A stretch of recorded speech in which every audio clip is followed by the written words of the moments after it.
Les actes de terrorisme semblent se multiplier dans la capitale. Une attaque à l'arme blanche a eu lieu ce jeudi matin à Gilo, un quartier de Jérusalem. Tout a commencé lorsqu'une patrouille de police a interpellé un jeune homme qui lui semblait suspect. Celui-ci, un homme de 20 ans de Bethléem, a sorti un couteau et a commencé à poignarder le policier. Il a alors pris la fuite, s'attaquant également à une personne âgée. C'est un civil qui a finalement arrêté le terroriste dans sa course meurtrière. פניתי מרחוב פה, מרחוב שבתאי נגבי לכיוון ורדינון, לכיוון המתנ"ס בגילו.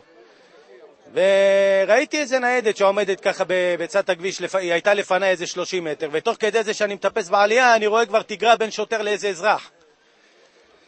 ועצרתי את הרכב שלי, ולראות כאילו מה קרה, ולפתע אני רואה להתברר כבר שהוא ערבי, הוא הוציא סכין, והתחיל לדקור את השוטר איפה שבא לו, והשוטר ניסה להתגונן על עצמו, ותוך כדי זה להגיע לנשק שלו.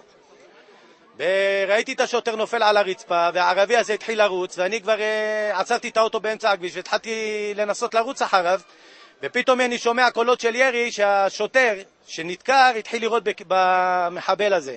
למרות שהוא היה פצוע, הוא קם על הרגליים, הוציא את הנשק והתחיל לירות בו. עכשיו שאני ראיתי את הירי, אני נעצרתי שאני לא אכנס לתוך הטווח הזה, שלא יחטוף כדור גם, כן. ראיתי שהשוטר הפסיק לירות ונפל על הרצפה, והמשכתי לדלוק לכיוון המחבל, שלפתע בא מולנו בן אדם מבוגר, בערך בן 80, והוא נתן לו איזו דקירה כזאת בצד ימין למעלה, והמשיך לרוץ. תוך כדי ריצה הוא דקר את הבן אדם המבוגר הזה, והבן אדם נפל לי מול העיניים. אני לא ידעתי אם לעזור לו להמשיך לדלוק אחרי המחבל הזה. בכל זאת המשכתי לדלוק אחרי המחבל הזה, והוא פנה שמאלה לאיזו סמטה שכנראה הוא לא הכיר אותה, אבל היה שם איזה 60 מדרגות. והוא טיפס בגרם המדרגות ואני אחריו, וכנראה הוא גם התעייף, ותפסתי אותו מהכתפיים מאחורה, הפלתי אותו לכיוון שלי, חנקתי אותו, וקיפלתי לו את היד של הסכין אחורה, ושהוא כבר נפל עליי, ראיתי שהוא שותת דם בבטן. Un responsable de la police rappelle également le cours de l'attaque. לפני כשעה, אירוע דקירה, כאן ברחוב ורדימון. מדובר באירוע שהתחיל בסיור של צוות סיור, של מרחב מוריה, במסגרת ההיערכות שלנו היום לפתיחת שנת הלימודים אחרי חופשת חגי תשרי. הצוות שנע פה במעלה הרחוב הבחין בחשוד, זימן אותו לניידת כדי לבדוק את זהותו. החשוד הודיע שהוא הראה תעודת זהות של תושב שטחים. השוטרים ירדו מהרכב על מנת לבצע בדיקה. בשלב הזה שלף סכין והחל לדקור את השוטר.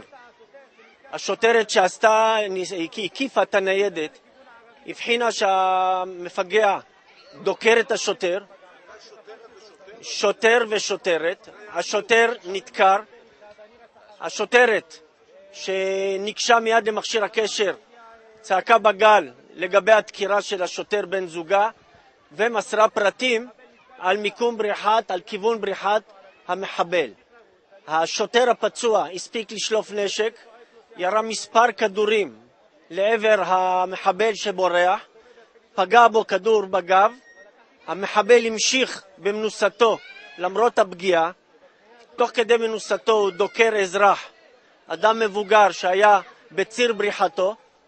המשיך בבריחה כשמספר אזרחים רודפים אחריו, כששוב הבחור דקור, וכשהגיע לגרם מדרגות אזרח שהגיע מאחוריו דחף אותו.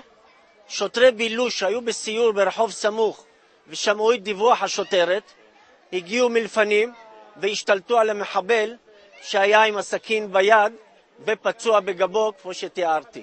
המחבל שפצוע קשה הוא לא תושב מזרח ירושלים. מה הוא עשה פה? אנחנו לא יודעים מה הוא עשה פה, הוא כרגע בטיפול רפואי.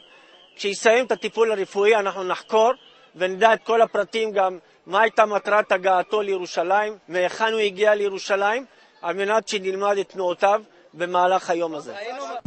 Aujourd'hui, l'homme de 80 ans qui avait été poignardé a succombé à ses blessures. Cette attaque renforce les affirmations quant à une augmentation des actes terroristes dans la capitale. À la différence des attentats de la seconde intifada, ces dernières attaques ont été effectuées à l'aide d'armes plus communes, mais malheureusement toujours meurtrières.